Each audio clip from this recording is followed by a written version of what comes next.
Professional taxes कटते हैं। Professional taxes देखिए होता क्या है कि आप किसी दूसरे स्टेट में या जिस भी स्टेट में काम कर रहे हो, आप सेंट्रल के एम्प्लॉय हो, तो आपको एक टैक्स देना पड़ता है स्टेट गवर्नमेंट को। तो ये एक्चुअली स्टेट गवर्नमेंट के खाते में जाता है। जुलाई से लेकर दिसंबर तक जो फिगर चलेगा उसमें आपका डीए बढ़ के मिलेगा। डीए जो 42% है, मैं मान के चला हूं कि डीए में 4% का इंक्रीमेंट होगा जुलाई में और ये हो जाएगा 46%। तो आपका जो अब सैलरी हो जाएगा वो हो जाएगा 82,780। आप जो 10% जो एनपीएस में कंट्रीब्यूट करते हो ना, तो ऐसा नहीं है बस आप करते हो, गवर्नमेंट भी करती है। गवर्नमेंट कितना करती है? 14% करती है। ठीक है, गवर्नमेंट 14% करती है किसका? बेसिक प्लस डीए का, हर महीने। और अगर टोटल देखें कि ग्रॉस सैलरी प्लस गवर्नमेंट मेरे को कितना दे रही है, ये पूरा अगर कैलकुलेट करें तो ये हो जाएगा आपका टोटल। अगर मिला के देखें तो देखिएगा total gross salary in the financial year हो रहा है आपका 11,10,505 रुपये 68 पैसे। 68 पैसे को हटाइए, 11,10,500 से बढ़ेगी, क्योंकि हर महीना आपको 73,000 थोड़ी आएगा यार, 6 महीने के बाद तो बढ़ेगा भी तो सैलरी, एक ही सैलरी पर थोड़ी काम करेंगे। ठीक, गवर्नमेंट कंट्रीब्यूशन कर रही है, वो कर रही है 1,10,755 रुपये, और जो आप कर रहे हैं वो हो रहा है 79,111 रुपीज़। और टोटल कंट्रीब्यूशन जो हो रहा है वो हो रहा है 1,89,866 रुपये 88 पैसे। 88 पैसे को इग्नोर कीजिएगा, उसको 607 कर दीजिए। इस पे, इस टोटल टैक्सेबल मतलब टैक्स पे एजुकेशन सेस भी लगता है। तो एजुकेशन सेस अभी चल रहा है 4% का। ठीक है, 4% एजुकेशन सेस है, तो 3382 रुपये 71 पैसे इसमें भी लगेंगे एजुकेशन सेस में। ठीक है, और ये टोटल क्लब हो गया। टोटल जो टैक्स लिएबिलिटी होगा इन आपके हैंड में 234C 234 ABC 3 सेक्शन होता है, जिसमें 234C लग जाएगा आपको अगर डिफॉल्टर होते हैं तो। यहाँ पे इंश्योरेंस, हेल्थ इंश्योरेंस हम लोग क्लेम कितना किए थे? 7,800। ठीक है, लेकिन एक्चुअली में क्लेम कितना हो सकता है? मैक्सिमम 25,000 तक। तो क्यों? और एक हेल्थ स्कीम लेके, ठीक है, हेल्थ स्कीम तो काम आता ही है, 25,000 तक वहाँ कर सकते हैं। तो ऐसे ऐसे करके हम लोग टैक्स बचा सकते हैं। नमस्कार दोस्तों, मैं विवेक राही स्वागत करता हूँ आपका अपने YouTube channel Avengers of SSC maths पर। तो जैसा कि आप लोग का बहुत ज़्यादा कॉमेंट आया मेरे प्रीवियस वीडियो पर, जो कि मैं प्रिवेंटिव ऑफिसर के वर्क प्रोफाइल पे बनाया था। आप स्क्रीन पे देख सकते हैं ये वीडियो, अगर अभी तक नहीं देखे हैं तो बहुत ही इंटरेस्टिंग वीडियो है दोस्तों। और मैं इसमें बोला था कि आपकी सैलरी कितनी होगी अगर आप 4600 ग्रेड पे जाते हैं तो वो मैं बताऊंगा आपको। तो आपने मैसेज भी किया था बहुत सारा, क्योंकि सैलरी डिसाइड करना उतना बच्चों का खेल नहीं है, क्योंकि सारे ये दिखा देना और कितना डिडक्शन होगा वो दिखा देना, क्योंकि फिर टैक्सेस भी कटते हैं, तो टैक्सेस को ध्यान में रखना पड़ता है। और टैक्स कब कब कितने कितने कटते हैं वो सारी चीज़ें के बारे में बात करेंगे आज हम लोग। ठीक है, सबसे पहले तो मैं रिक्वेस्ट करूंगा आपसे कि वीडियो को प्लीज़ शेयर कर दे। बहुत ही इंटरेस्टिंग वीडियो होने वाला है, तो लास्ट तक ज़रूर देखिएगा, क्योंकि मेन जो टैक्स कैलकुलेशन है वो मैं लास्ट में ही बताऊंगा।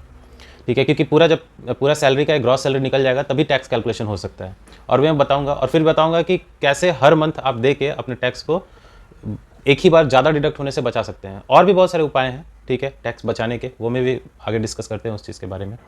ठीक है, नेक्स्ट वीडियो को शेयर जरूर कीजिएगा अपने दोस्तों के साथ, क्योंकि हो सकता है आप तक ये वीडियो पहुंचे लेकिन बाकी लोगों तक नहीं पहुंचे, और बाकी लोगों को टैक्सेस कटते हैं दोस्तों दिसंबर में। मतलब कभी कभी क्या होता है, दिसंबर में 25-30 हज़ार टैक्स कट जाता है, आपका पूरा महीने का बजट बर्बाद हो जाता है, आपको पता भी नहीं चलता है। अचानक सैलरी आएगा आपका 30,000 कम, तो आप कन्फ्यूज रहिएगा कि क्या करना है क्या नहीं करना है। तो चलिए इन सारी बातों को ध्यान में रख के हम लोग आज वीडियो को स्टार्ट करते हैं। ठीक है, सबसे पहले आते हैं अपने बेसिक स्क्रीन पे। ठीक है, यहाँ आप देख रहे होंगे मैं एक चार्ट बनाया हूँ। Basic salary, dearness allowance, DA, HRA, house rent allowance, TA, travelling allowance, और डीए ऑन टीए, मतलब dearness allowance on travelling allowance. ठीक है, बेसिक सैलरी जो होती है 46, ये मैं 4600 ग्रेड पे के लिए बना रहा हूँ। ठीक है, स्पेशली अगर 2400 ग्रेड पे है तो उसकी बेसिक सैलरी जो होगी, कैलकुलेशन सेम रहेगा। ठीक है, बस बेसिक जो है वही डिसाइडिंग फैक्टर रहता है। तो अगर ये बेसिक सैलरी अगर मैं 4600 ग्रेड पे का बात करूँ, उनका बेसिक स्टार्ट होता है 44,900 से। अगर मैं 2400 का बात करूँ, 2400 ग्रेड पे का, तो उनका सैलरी स्टार्ट होता है 25,500 से। और ऐसे ही आप पे मैट्रिक्स में देख सकते हो, गूगल कर सकते हो, बहुत आसान है बेसिक सैलरी देखना। ठीक है, तो बेसिक सैलरी अगर 4600 ग्रेड पे का देखते हैं तो 44,900 रुपये आते हैं। ठीक है, अगर मैं डियरनेस अलाउंस का बात करूँ तो डियरनेस अलाउंस मैं 42% एक्सपेक्ट किया हूँ जनवरी में, क्योंकि देखिए मैं आपको एक दिखाता हूँ। ये देखिए, ये जो है अभी जो जुलाई में इंक्रीमेंट हुआ था डीए में वो था 38%, और अभी तक 41% हो गया है, यानी 1-2 महीना बाकी है अभी, मतलब नवंबर और दिसंबर का डेटा आना बाकी है।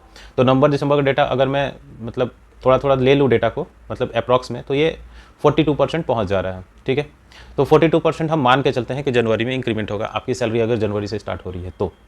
ठीक है, तो 38 से 4% इंक्रीमेंट यानी 42%। 42% अगर डीए कैलकुलेट करेंगे तो 42% ऑफ 44,900 कम्स टू 18,858। ठीक है, ये आता है आपका dearness allowance. House rent allowance जो अभी चल रहा है, एक्स सिटीज़ का मैं बात कर रहा हूँ, एक्स सिटीज़ में 27%, वाई सिटीज़ में 18% और जेड सिटीज़ में 9%। तो आप उसी के अकॉर्डिंग कैलकुलेट कीजिएगा।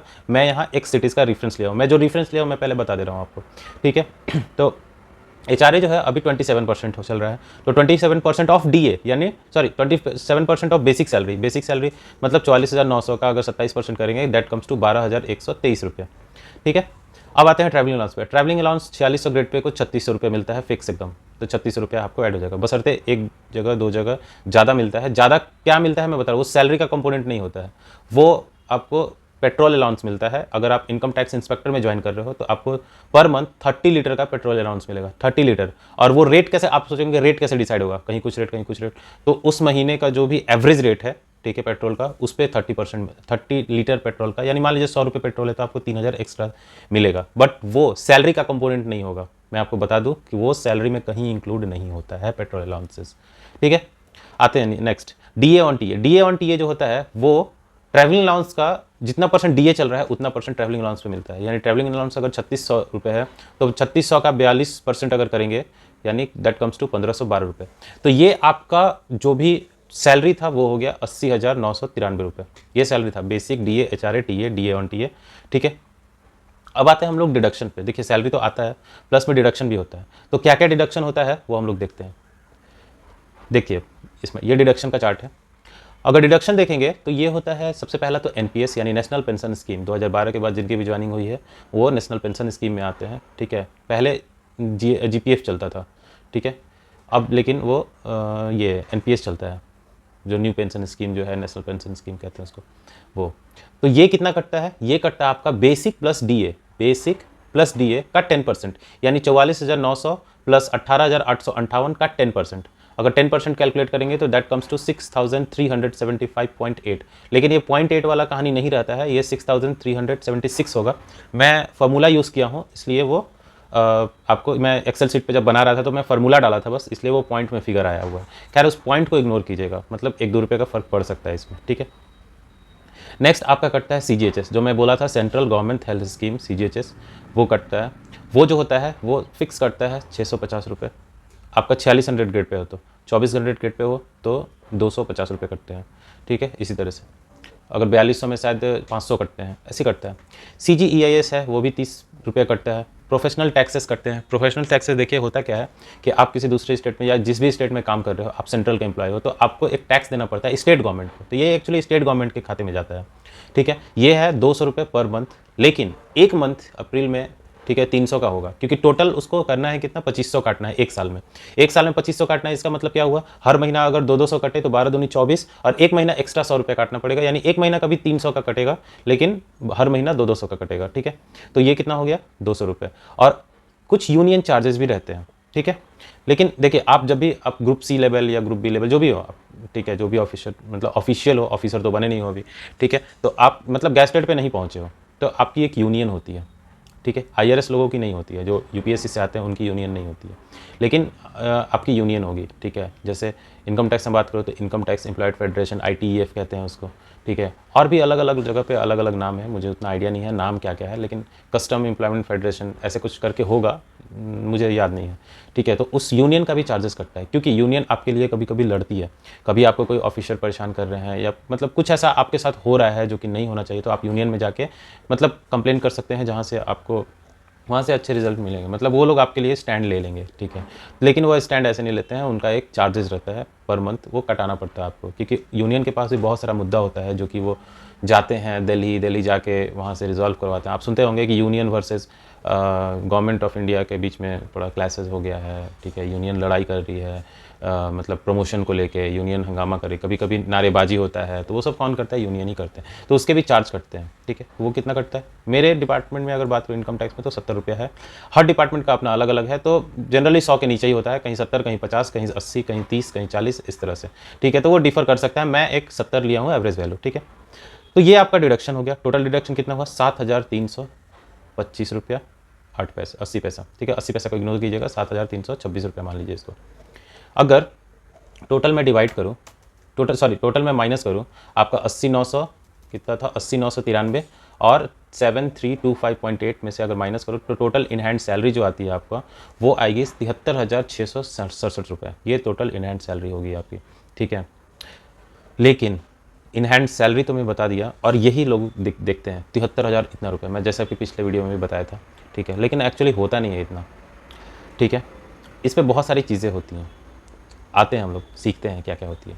यहाँ तक होप शो आप लोग दोस्तों समझ गए होंगे। अगर समझ गए होंगे और वीडियो को लाइक नहीं किए तो प्लीज़ लाइक कर दीजिएगा, क्योंकि आगे बहुत इंपॉर्टेंट चीज़ बताने वाले हैं। और सबसे इम्पॉर्टेंट है कि आप शेयर ज़रूर कीजिएगा अपने दोस्तों के साथ, और चैनल को यार सब्सक्राइब नहीं किए हैं तो प्लीज़ कर दीजिए, क्योंकि मैं डेटा देख के हैरान रहता हूँ कि 90% लोग अनसब्सक्राइब्ड होते हैं मेरे जो व्यूअर्स होते हैं, और 10% लोग जो है वो सब्सक्राइब्ड होते हैं। तो ये देख के थोड़ा सा ऑड फीलिंग होता है। ठीक है, देखिए आते हैं नेक्स्ट चार्ट पे।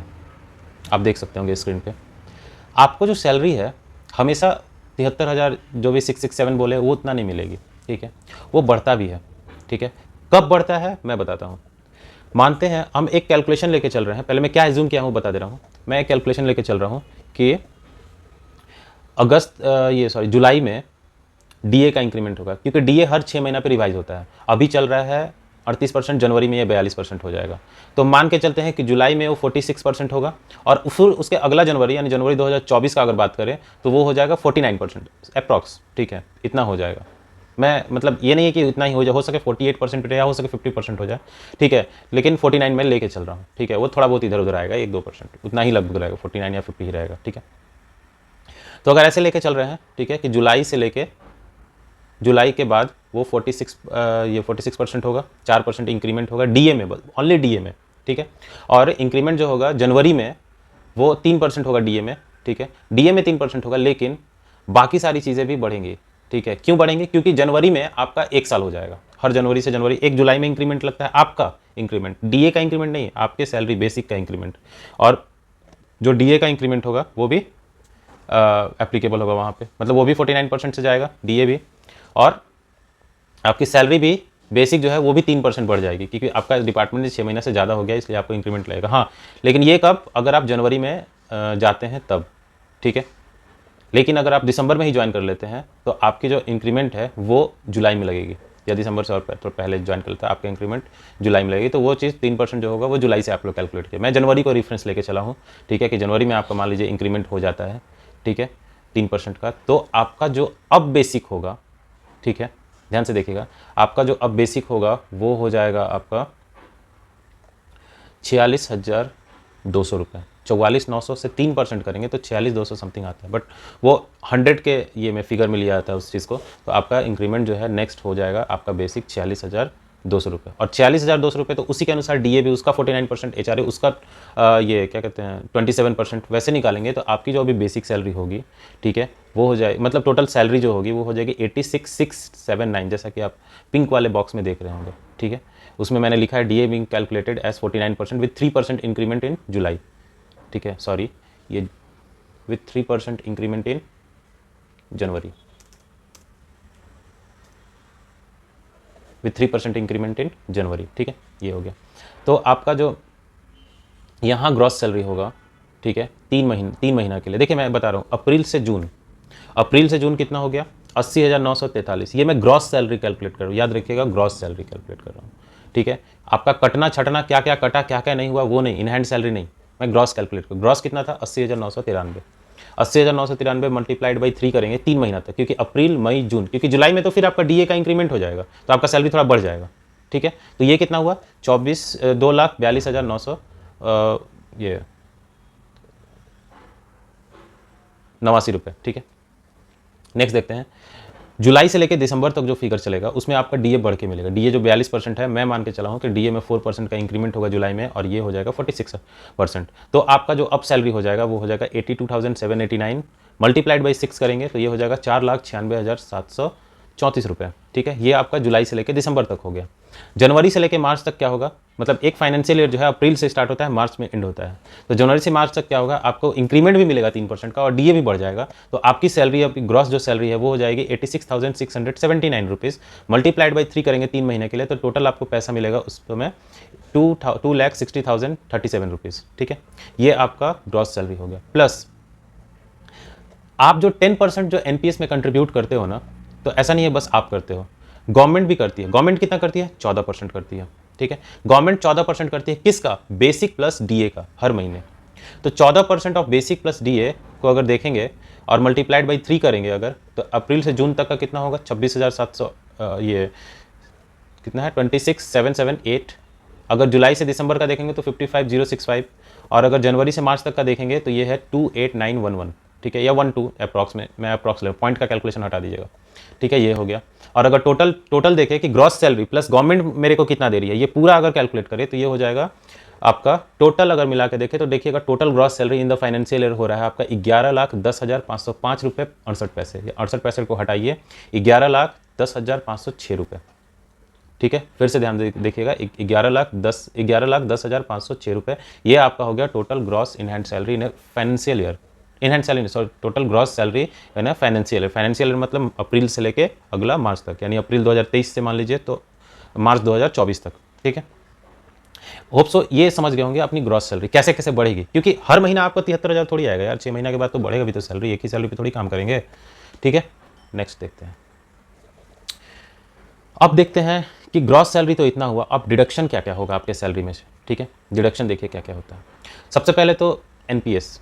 ठीक है, एनपीएस जो है आप 10% कर रहे थे, याद होगा, और गवर्नमेंट जो है 14% कर रही थी, जैसा कि पहले फिगर मैं पहले चार्ट में दिखाया, वीडियो को बैक करके देख सकते हैं। आपने 10% कंट्रीब्यूशन किया था बेसिक प्लस डीए का, और गवर्नमेंट जो है की थी वो 14% की थी बेसिक और डीए का। ठीक है, हर महीना का अलग अलग था, तो मैं एक्यूमुलेट करके यहाँ लिख दिया हूँ। जो गवर्नमेंट कंट्रीब्यूशन कर रही है वो कर रही है 1,10,755 रुपये, और जो आप कर रहे हैं वो हो रहा है 79,111 रुपीज़, और टोटल कंट्रीब्यूशन जो हो रहा है वो हो रहा है 1,89,866 रुपये 88 पैसे। 88 पैसे को इग्नोर कीजिएगा, उसको 6 को 7 कर दीजिएगा। ठीक है, ये आपका टोटल एनपीएस कंट्रीब्यूशन हुआ, एनपीएस कंट्रीब्यूशन। ठीक है, अच्छा एनपीएस कंट्रीब्यूशन यानी एटीसी। ठीक है, एटीसी में जो एलिजिबल डिडक्शन होता है, ठीक है, वो होता है एटीसी मतलब डिडक्शन का होता है। आप अगर इनकम टैक्स को मतलब इनकम टैक्स फाइल करोगे तब समझोगे उस चीज़ को, तो उसमें 1.5 लाख तक होता है, और फिर और भी होता है। ठीक है, 50,000 तक उसको एक्सटेंड भी कर सकते हैं, एनपीएस टायर 2 कहते हैं उसको। तो ये total 1.5 lakh plus 2 lakh plus 50,000, total 2 lakh. 2 lakh की थ्रेशोल्ड लिमिट रहता है, मतलब इससे ज़्यादा भी करें आपका कंट्रीब्यूशन, मान लीजिए 2.5 लाख भी हो रहा है तो भी आपका 2 लाख ही कंसिडर किया जाएगा, मतलब maximum up to 2 lakh consider किया जाएगा। यानी आप तो अभी इसमें हो कि इतना में तो आपका हो गया 1,89,866.88, ये हो गया। सीजीएचएस जो कट रहा है आपका, ठीक है, वो हेल्थ स्कीम है एक तरह से आपका। तो हेल्थ स्कीम जब भी आप कुछ भी खर्चा करते हो, ठीक है, तो गवर्नमेंट 80D के अकॉर्डिंग डिडक्शन देती है आपको, 80D 80D। ठीक है, वो हो रहा है आपका 650 रुपये, 12 महीने तक कट रहा है तो 7,800। स्टैंडर्ड डिडक्शन जो एक सैलरीड एम्प्लॉयड को मिलता है वो है 50,000, और जो प्रोफेशनल टैक्स आप स्टेट को दे रहे हो वो कहीं ना कहीं आप किसी स्टेट को क्या दे रहे हो, उसके इंफ्रास्ट्रक्चर को डेवलप करने के लिए, यानी गवर्नमेंट का कंट्रीब्यूशन ही हो, तो वो भी 25,000 वो भी डिडक्ट होता है। तो ये टोटल डिडक्शन हो गया आपका, टोटल कंट्रीब्यूशन इन एनपीएस, ठीक है, सीजीएचएस, स्टैंडर्ड डिडक्शन और प्रोफेशनल टैक्स, और that comes to total deduction अगर देखें तो 2,50,166 रुपये 88 पैसे। 88 पैसे को इग्नोर कर दीजिएगा, वो मैं बार बार बोल रहा हूँ। ठीक है, क्योंकि वो मैं फार्मूला यूज़ किया हूँ तो वो तो एक्यूरेट वैल्यू लेता है। ठीक है, अब देखिए, अब जो है टोटल ग्रॉस सैलरी था 11,10,505 रुपये, और टोटल डिडक्शन जो हो गया वो हो गया 2,50,166 रुपये 88 पैसे। इसमें और भी डिडक्शन होते हैं। ठीक है, जैसे अगर आप फिजिकली हैंडीकैप्ड हो तो आपका एक डिडक्शन मिलता है 80U में 1,25,000 का। ठीक है, अगर आपका ये है तो क्या कहते हैं डिसेबिलिटी जो है 80% से ज़्यादा वाला सर्टिफिकेट है तो। ठीक है, एक और होता है HRA डिडक्शन। ठीक है, बट अगर आप रूम लिए हैं कहीं और उसका प्रॉपर एग्रीमेंट बनाए हैं अगर आप, ठीक है, और उसको रेंटर को रेंट पे करते हैं तो उसमें भी डिडक्शन मिलता है। अगर आप मकान खरीद रखे हैं अगर, तो आप उसका इंटरेस्ट भरते होंगे, मतलब होम लोन अगर लिए होंगे, हाउस लोन लिए होंगे, तो हाउस लोन या होम लोन जो भी हो, ठीक है, उसका आप क्या करते होंगे, आप डिडक्शन लेते होंगे, मतलब सॉरी इंटरेस्ट पे करते होंगे, तो इंटरेस्ट पे भी आपको ये डिडक्शन मिलता है। ठीक है, तो डिडक्शन और भी जगह मिलता है, मतलब इस टोटल डिडक्शन को और भी कम किया जा सकता है, लेकिन वो बहुत बड़ा प्रोसेस है। आप अगर कमेंट करेंगे तो मैं किसी एक का रेफरेंस लेके बता सकता हूँ कि मतलब टैक्स कैसे बचाया जाए। ठीक है, क्योंकि उससे क्या होगा, आपका टैक्सेबल इनकम जितना कम आएगा उतना आपका टैक्स फिर कम होते जाएगा। सपोज कीजिए अगर आप 1 लाख रुपए पे करते हो या 1.5 लाख रुपए पे करते हो आप रेंट, तो उसका भी एक कैलकुलेशन होता है, 1 लाख यहाँ से डिडक्ट हो सकता है, और तो आपका जो है 7,60,000 ही होगा। तो अगर देखा जाए तो 20,000 और टैक्स बच जाएगा आपका। अगर आप घर ले लेते हो, ठीक है, तो 2 लाख वहाँ कम हो जाता है, तो अगर 2 लाख कम हो जाएगा तो फिर तो आपका बचेगा ही नहीं पैसा, फिर आपका टैक्स ही नील हो जाएगा पूरा। ठीक है, तो कैसे कैसे होता है मैं देख के बता दूंगा अगर कोई आप अगर कमेंट करे तो। ठीक है, नेक्स्ट देखते हैं अभी। तो जो इनकम टैक्स का कैलकुलेशन होता है उसके स्लैब्स होते हैं, ये मैं स्लैब लिखा हुआ है, 0 से 2.5 लाख तक कोई टैक्स नहीं लगता है, नील। 2.5 लाख से लेके 5 लाख तक 5%, लेकिन अगर 5 लाख से ज़्यादा इनकम है, टैक्सेबल इनकम ज़्यादा है, तो ही लगेगा वो 5%, नहीं तो उतना तक आपको रिबेट मिल जाएगा अंडर सेक्शन 87A।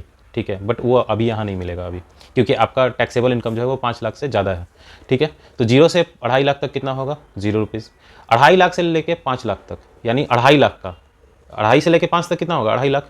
2.5 लाख पे लगेगा 5%, यानी कितना, 12,500। ठीक है। अच्छा, उसके बाद 5 लाख से जितना ऊपर है, यानी 8,60,338 रुपया आपका ये था टोटल, क्या कहते हैं, टोटल आपका टैक्स था। ठीक है, टैक्सेबल इनकम था। तो इतना से लेके इतना तक कितना होता है डिफरेंस देखेंगे तो 3,60,338 रुपये 80 पैसे। ठीक है, 80 पैसे को इग्नोर कर दीजिएगा, मैं बार बार बोल रहा हूँ। इस पे लगता है, मतलब 5 लाख से लेके 10 लाख तक वाले स्लैब में लगता है 20%, और 10 से ऊपर 30% लगता है। ठीक है, तो यहाँ तो 20% लगेगा। तो इसका अगर 3,60,338 रुपये का अगर 20% निकाले, दैट कम्स टू 72,067 रुपये 76 पैसे। ठीक है, 72,067.76, और ऊपर लग रहा है कितना, 12,500। तो total tax on total income देखें तो हो जाएगा आपका 84,567 रुपीज़ 76 पैसे। इस टोटल टैक्सेबल मतलब टैक्स पे एजुकेशन सेस भी लगता है। तो एजुकेशन सेस अभी चल रहा है 4% का। ठीक है, 4% एजुकेशन सेस है, तो 3,382 रुपये 71 पैसे इसमें भी लगेंगे एजुकेशन सेस में। ठीक है, और ये टोटल क्लब हो गया। टोटल जो टैक्स लिएबिलिटी होगा इन आपके हैंड में वो हो जाएगा 87,950 रुपीज़ 47 पैसे। ये आप समझ लीजिए, 87,950 रुपीज़ 47 पैसे, इतना आप टैक्स देने वाले हो गवर्नमेंट को एक साल में। अब बताओ, 73,000 सैलरी, 73,000 इतनी सैलरी होगी क्या? ठीक है, हर महीना तो इतना टैक्स देना, मतलब हर महीने नहीं, एक साल में इतना टैक्स देना पड़ेगा, लगभग 90,000। ये थोड़ा सा वैल्यू इधर उधर हो सकता है, आप 86 और या 88 89 तक ले सकते हो इसको आप। ठीक है, मतलब थोड़ा सा आगे नीचे, मेरा कैलकुलेशन ऐसे सही है, लेकिन कभी कभी क्या होता है ना कि आपको मतलब बीच में कुछ डीए जो है वो मैं 4% एक्सपेक्ट किया हूँ 5% हो जाए। ठीक है, या 49 एक्सपेक्ट किया हूँ 50 हो जाए, कुछ भी हो सकता है। ठीक है, तो ये इधर उधर हो सकता है, इतना इग्नोर कर दीजिएगा आप। ये आपका टैक्स हुआ, लेकिन टैक्स एक बार में नहीं कटता है। ठीक है, टैक्स कैसे कटता है मैं दिखाता हूँ आपको। ये रहा आपका चार्ट। टैक्स के ड्यू डेट्स होते हैं। जब भी आप 10,000 से ज़्यादा का टैक्स होता है तो you have to pay advance tax to the government. ठीक है, आपको सेंट्रल गवर्नमेंट को एडवांस टैक्स देना पड़ता है। अब ये एडवांस टैक्स क्या होता है भैया? तो एडवांस टैक्स जो होता है एक ऐसा टैक्स जो एक ही बार नहीं भर के हर क्वार्टर में भरते हैं। तो टोटल 4 क्वार्टर होते हैं। 4 क्वार्टर में जो ड्यू डेट्स होते हैं, पहला क्वार्टर का देख सकते होंगे 15 जून को है। ठीक है, 15 जून तक आपको जो भी एडवांस टैक्स आपका जो भी कैलकुलेशन हो रहा है, जैसे 87,000 समथिंग हो रहा है। ठीक है, 87,950.47, उसका 15% तक तो टैक्स जमा कर देना है। यानी टिल क्वार्टर आपको 13,192 रुपये 60 पैसे जमा कर देना है, इतना टैक्स। ठीक है, यानी पर क्वार्टर अगर देखें, ठीक है, पर क्वार्टर टैक्स जो होगा 13,192 रुपये 67 पैसे। और इसको अगर 3 से डिवाइड करें, क्योंकि एक क्वार्टर में 3 मंथ, तो अगर 3 से डिवाइड करें तो आपकी सैलरी कितनी, मतलब पर मंथ आपकी सैलरी से कितना डिडक्शन होगा टीडीएस, वो हो जाएगा 4,397 रुपये 52 पैसे। ठीक है, यानी मतलब 4,400 मान लीजिए इसको आप अप्रॉक्स आप। तो 4,400 रुपये आपके टैक्स डिडक्शन होंगे, कब तक? जून तक। ठीक है, ये टैक्स डिडक्शन कभी कभी आपके डीडीओ पे डिपेंड करता है। ठीक है, जो भी ड्राइंग एंड डिस्बर्समेंट ऑफिसर होते हैं उन पे डिपेंड करता है कि वो कैसे काट रहे हैं। कभी कभी क्या होता है, आप उनको नहीं बोलोगे ना तो हर महीने ना काट के एक ही बार क्या करेंगे, 13,000 14,000 काट देंगे एक ही बार। ठीक है, 13,200 रुपये, लगभग 13,192 रुपये जुलाई मंथ में ही काट देंगे। तो एक ही बार क्या होगा, आप पे बर्डन आ जाएगा। हर महीना 73,000 समथिंग सैलरी आ रहा है। ठीक है, और उसके बाद क्या होगा, लास्ट में दिक्कत हो जाएगा। 73,000 समथिंग सैलरी आया और जुलाई में पता चला वो 14,000 कमा रहा है, तो पता चला 60,000 सैलरी आया। ठीक है, तो इससे बचने के लिए लोग क्या करते हैं कि हर महीना कुछ फिक्स अमाउंट ऑफ टीडीएस कटवाते रहते हैं। ठीक है, अगर मैं टिल 15 सितंबर तक देखूँ, यानी जुलाई से लेकर सितंबर तक के क्वार्टर में 15 सितंबर तक आपको 45% जो है टैक्स देना है गवर्नमेंट को। 45% कम्स टू 39,577.7, यानी उतने समय तक सितंबर तक आपको 39,577 रुपये भर देना है। ठीक है, उसके लिए क्या है कि आप तो 13,192 दे चुके हो, अब कितना देना है, 26,385 रुपये और देना है। अगर माइनस करें 39,577 से 13,192 को तो आएगा 26,385।